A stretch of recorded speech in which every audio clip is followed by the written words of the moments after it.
इतने पैसे मैं एलिमनी के रूप में नहीं दूंगा। अमित चिल्ला उठा। शादी करके मैंने कोई गुनाह नहीं किया है, मैं मेघा को पैसे क्यों दूं?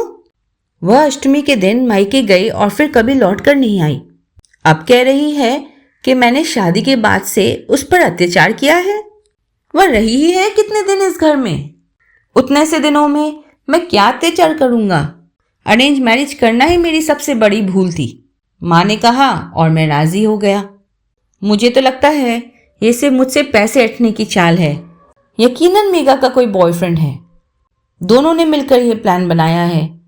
मुझसे एलिमनी के पैसे लेकर वह अपने बॉयफ्रेंड से शादी करेगी, मेरे पैसों से अपना घर बसाएगी और बीच में बदनामी मेरी होगी। अब तक ऐसी खबरें सिर्फ अखबारों में पड़ी थी, मेरे साथ ऐसा होगा कभी सोचा नहीं था। वकील बाबू ने शांत स्वर में कहा, अमित बाबू, खामखा चिल्लाकर अपना ब्लड प्रेशर बढ़ाने से क्या समस्या का समाधान होगा? मैंने आपकी मिसेस से बात करके देखी है, वह किसी भी कीमत पर आपके साथ रहने को तैयार नहीं है।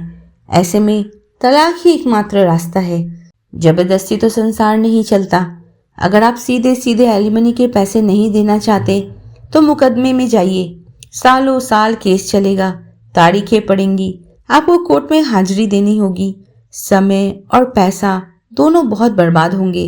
इसके अलावा परिवार पे कीचड़ उछलेगा, बदनामी और तमाशा होगा सो अलग।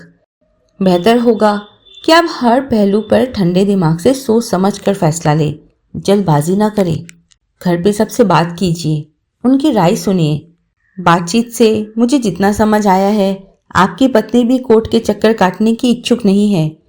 पहले अच्छी तरह सोच लीजिए, फिर मैं देखूंगा कि आपसी समझौते से बात कहाँ तक बनती है। घर लौटकर अमित ठंडे दिमाग से सोचने लगा।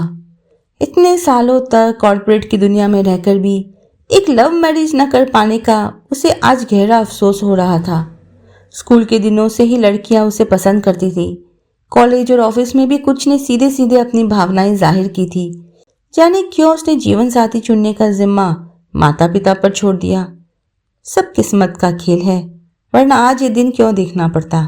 मेघा की वह मोम जैसी साफ रंगत, सुनहरे हाईलाइट वाले बाल, गुलाबी होठ और कजरारी आंखें, इन सब ने उसे एक सम्मोहन में बांध लिया था।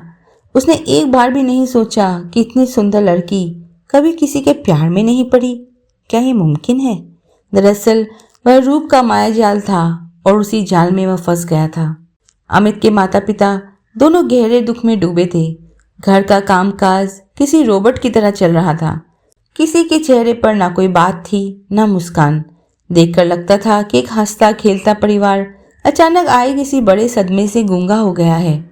दीवार पर लगा टीवी अपनी धुन में चलता रहता, पर कोई उसकी तरफ मुड़कर भी नहीं देखता। जब अमित ने कहा कि वह कोर्ट में लड़ेगा और किसी भी हाल में मेघा को मोटी रकम नहीं देगा, तब माहौल में थोड़ी हलचल हुई। जिसने कोई गलती नहीं की वह उस गुनाह का बोझ अपने सिर पर क्यों ले? मेघा ने जो जाल बुना है, मैं उसे उसी की चाल में मात दूंगा। उसकी मां सुलोचना देवी ने गहरी सांस लेते हुए कहा, जो भी करना सोच समझ कर करना बेटा। वे लोग इतनी आसानी से पीछा नहीं छोड़ेंगे। तुमसे पैसे वसूलने के लिए सिर्फ मेघा ही नहीं, उसका पूरा परिवार जी जान से जुट गया है। आजकल तो अक्सर ऐसा ही हो रहा है, बेटी को आगे करके लोग अपना भविष्य सुरक्षित कर लेते हैं। उन्होंने पछतावे के स्वर में कहा, मैं भी कितनी बेवकूफ थी, उस समय उनके इरादे क्यों नहीं समझ पाई। अमित ने दृढ़ता से कहा, वे जो सोचना चाहते हैं सोचने दो माँ, लेकिन मैं उनके इस मंसूबे को किसी भी कीमत पर कामयाब नहीं होने दूंगा। मैंने कोई गलत काम नहीं किया है, इसलिए मैं कोर्ट में सिर उठाकर लड़ूंगा। तुम चिंता मत करो माँ, वे मुझे कमजोर समझते हैं तो समझने दो, लेकिन मैं अपना ख्याल रखना अच्छी तरह जानता हूँ। तय दिन पर अमित ने अपने वकील मिस्टर चैटर्जी को साफ बता दिया कि वह समझौते के बजाय कोर्ट में केस लड़ना चाहता है। मिस्टर चैटर्जी पहले तो थोड़ा हैरान हुए, लेकिन फिर अपने रिवॉल्विंग चेयर से उठकर अमित की पीठ थपथपाई और बोले, ब्रावो यंग मैन, मैं तुम्हारे इस जज्बे की तारीफ करता हूँ। ज्यादातर लोग समाज में मान सम्मान और बदनामी के डर से पैर पीछे खींच लेते हैं और आपसे समझौता कर लेते हैं। तुम्हारी हिम्मत मुझे पसंद आई। तुम्हें जिताने के लिए मैं अपनी पूरी ताकत लगा दूंगा। असली खेल इसके बाद शुरू हुआ। अमित जैसा शांत और भद्र लड़का कोर्ट में केस लड़ेगा, यह मेघा या उसके परिवार ने सपने में भी नहीं सोचा था। पहले बातें मोहल्ले में फैली, फिर ऑफिस में कानाफूसी शुरू हो गई। अमित को मानसिक रूप से तोड़ने का कोई भी मौका उन लोगों ने हाथ से जाने नहीं दिया। एक दिन अमित के कैबिन के पास काम करने वाला उसका करीबी दोस्त तरुण उसके पास आया और पूछने लगा, अमित, तू भाभी को तलाक दे रहा है? ऐसा क्यों भाई? अभी तो कुछ ही दिन पहले तुम्हारी शादी हुई थी, हम सब ने कितनी मस्ती की थी, अचानक इतना बड़ा फैसला? भाभी क्या तुझे समझ नहीं पा रही या फिर तुझे कोई और पसंद आ गई है? मुझसे शेयर कर सकता है, हम काफी क्लोज हैं। अमित ने हैरान होते हुए कहा, क्या बकवास कर रहा है तू? किसने कहा तुझसे कि मैं किसी और की वजह से मेघा को तलाक दे रहा हूँ? तरुण ने कहा, मेघा के अलावा और कौन कहेगा? सुधीर, नितिन, सबको मेघा ने ही बताया है। इतनी सुंदर और मिलनसार लड़की को तू क्यों इतना तड़पा रहा है अमित? समस्याएं तो हर घर में होती है, किस संसार में झगड़े नहीं होते? चाहो तो आपस में बैठकर सुलझाया जा सकता है। दोनों थोड़ा एडजस्ट कर लो तो क्या हर्ज है? क्या मेरे और पायल के बीच अनबन नहीं होती? होती है, लेकिन हम एक दूसरे की कमियों को स्वीकार करके साथ निभा रहे हैं। हमारा बेटा अब 3री क्लास में चला गया है, तो मेरा पुराना दोस्त है, इसलिए समझा रहा हूँ। इंसान से ही गलतियां होती है। मेघा तुझे माफ करने को तैयार है। उस दिन फोन पर बहुत रो रही थी वह। उसकी हालत देखकर मुझे अच्छा नहीं लगा, इसलिए हिम्मत करके तुझसे कह दिया। आखिर हम भी तुम्हारी शादी में शामिल थे। तुम दोनों फिर से एक हो जाओगे तो सबसे ज्यादा खुशी हमें ही होगी। बाकी फैसला तेरा है, जिंदगी तेरी है। अमित ने पलटकर कोई जवाब नहीं दिया। वह समझ गया कि मेघा धीरे धीरे अपना जाल फैला रही है। पहले पड़ोस और अब ऑफिस, हर जगह वो अमित को ही दोषी ठहरा रही है ताकि उसका हौसला पूरी तरह टूट जाए। लंच के समय जब वो रिसेप्शनिस्ट मनोरमा से किसी काम के सिलसिले में बात करने गया तो वहां पीछे से एक महिला सहकर्मी की तीखी आवाज आई, देखकर तो बिल्कुल नहीं लगता कि आप इतने असंवेदनशील इंसान हैं। ऑफिस में तो शरीफ होने का अच्छा मुखौटा पहन रखा है, शादी करके उस लड़की को इस तरह परेशान करते आपको शर्म नहीं आई? अगर निभाने की इच्छा नहीं है तो शादी ही क्यों की? किसी की जिंदगी बर्बाद करके क्या सुख मिलता है आपको? अमित को अंदाजा हो गया कि मेघा का अगला निशाना उसके बॉस मिस्टर अग्रवाल है। उसने मन ही मन ठान लिया कि चाहे जो हो जाए वह घुटने नहीं टेकेगा। जरूरत पड़ी तो वो ये नौकरी भी छोड़ देगा। घर पहुंचते ही सुलोचना देवी ने रोते हुए कहा, बेटा, मुझे लगता है कि कोर्ट के बाहर ही सेटलमेंट कर लेना ठीक रहेगा। जज्बाती होकर हर मसले का हल नहीं निकलता बाबू। मोहल्ले में जाना मुश्किल हो गया है। मेघा हमारे बारे में जो जो बातें फैला रही है सब सुन रही हूँ। तो हमारा इकलौता बेटा है, तेरे बारे में कोई उंगली उठाए तो हमारे दिल पर क्या बीतती है तो क्यों नहीं समझता? रिश्तेदार भी ताना मार रहे हैं। वे लोग हर तरफ से दबाव बनाने की कोशिश करेंगे माँ, लेकिन मैं हार नहीं मानूंगा। जरूरत पड़ी तो मैं नौकरी को लात मार दूंगा। अमित ने कहा, क्या पागलों जैसी बात कर रहा है? उसके पिता अंबिका बाबू बीच में टोकते हुए बोले, नौकरी छोड़ दोगे तो घर कैसे चलेगा? इतनी अच्छी सैलरी, सुविधाएं और भत्ते हैं इसमें। आज के दौर में ऐसी नौकरी दोबारा नहीं मिलने वाली। अमित ने जवाब दिया, मुझे विदेश से पहले एक जॉब ऑफर मिल चुका है।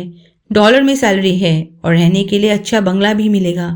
जरूरत पड़ी तो हम सब ये शहर छोड़कर चले जाएंगे। कोशिश करने पर कुछ भी असंभव नहीं है, लेकिन मैं मेघा के परिवार के सामने सिर नहीं झुकाऊंगा। वे 1000 कोशिश कर ले, मेरे चरित्र में कोई खोट नहीं निकाल पाएंगे। अदालत में जीत हमारी ही होगी। उन्होंने मुझे बहुत परेशान किया है, बिना वजह जलील किया है। अब जवाब देने की बारी मेरी है।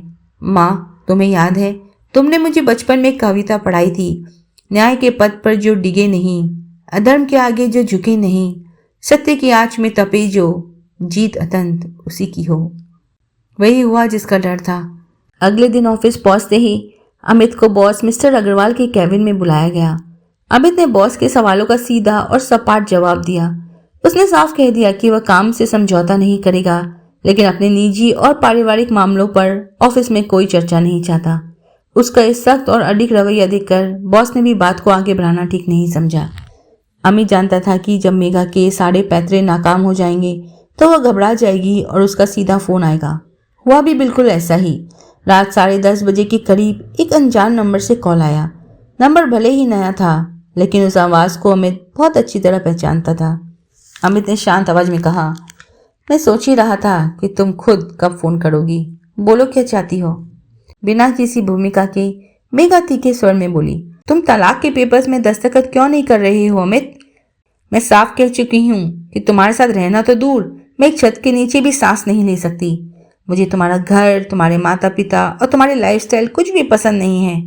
तुम्हें क्या लगता है कोर्ट केस लंबा खींचेगा तो मैं डर जाऊंगी और तुम्हारी शर्त मानकर वापस आ जाऊंगी?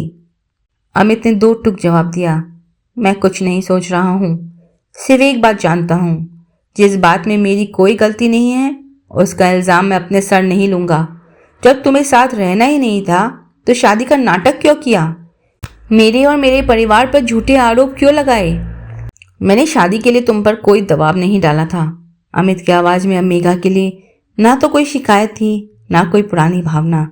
मेघा ने फ़ोन के उस पार से अपनी असली मांग रखी, अगर तुम मुझे 16 लाख रुपए दोगे तो मैं राजी हूं।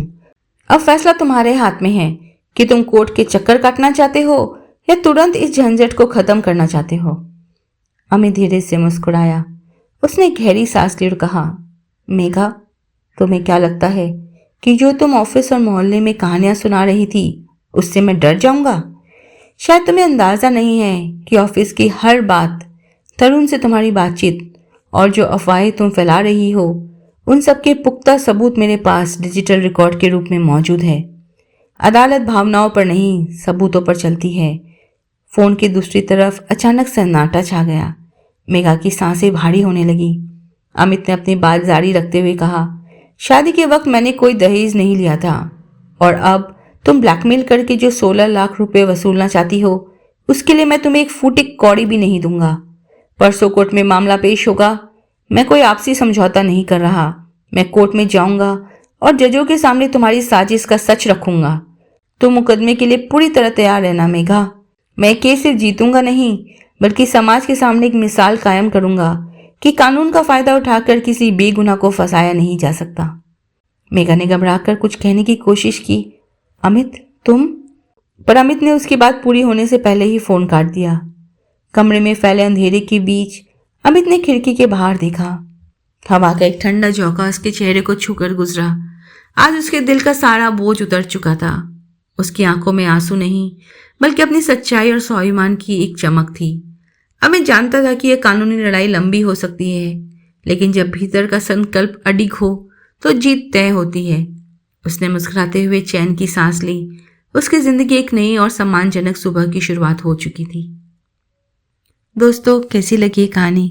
अगर आपको मेरी कहानी अच्छी लगती है तो कृपया मेरे चैनल को सब्सक्राइब ज़रूर करें। धन्यवाद।